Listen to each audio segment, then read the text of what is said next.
Good afternoon. It's March 4th. This is To My Liberal Friends, and I'm John Haddo. The Ukrainian war in Ukraine continues to march on, with the Soviets committing as many aggressive actions as they possibly can. But what do we do here in the United States to thwart this? It seems like President Biden talks the talk, but he fails to walk the walk, as they used to say in the Army. We're buying oil from Russia, which helps fuel Putin's war machine.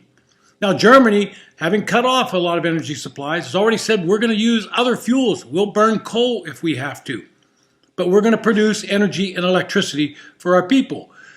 But here in the United States, that would be an atrocity if you were to suggest not having enough Russian oil, that we would have to actually use coal or other fossil fuels, or, God forbid, drill for more oil here in the United States.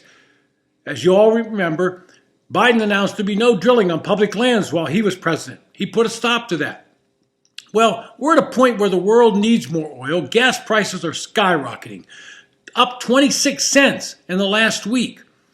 Now, to the American public and to the middle class and lower income people, this is a very, very regressive tax placed on them because they have to go to work. They have to put fuel in their cars. There's no other alternative.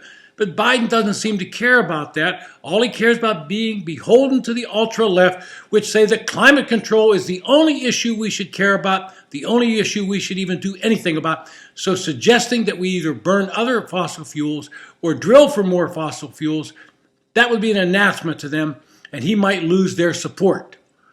He's also put Vice President Kamala Harris on a leading forefront in the United States response to the war. Now, she decided she would explain it to us in terms that all of us can understand. She said, it's a big country invading a small country.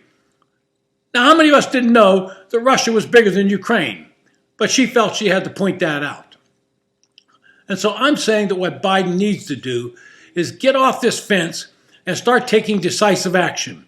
He needs to send arms as rapidly as possible to the people of Ukraine to help President Zelensky there combat this aggressive warfare by the Russian mobster Putin. And I call him a mobster because that's all he is at this point. He's really a terrorist. He needs to start getting more fossil fuels produced here in the United States. He needs to open the Keystone Pipeline, get it being built again, so that when we need that oil from Canada, we're going to get the 800,000 barrels a day that it will produce. Now, I know that won't sit well with those on the far left, but we're at a point in world situations that we can't worry about what you think might happen down the road. We've got to take action now to protect people and save people's lives. And it's time for Joe Biden to get off the pot and act.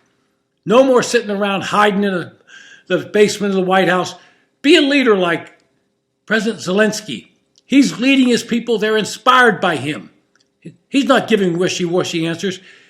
He's trying to make the best of a difficult situation, and he appreciates the help that the U.S. is giving. He wishes it had come sooner, and he wishes there would be more. And it's time for us to do it.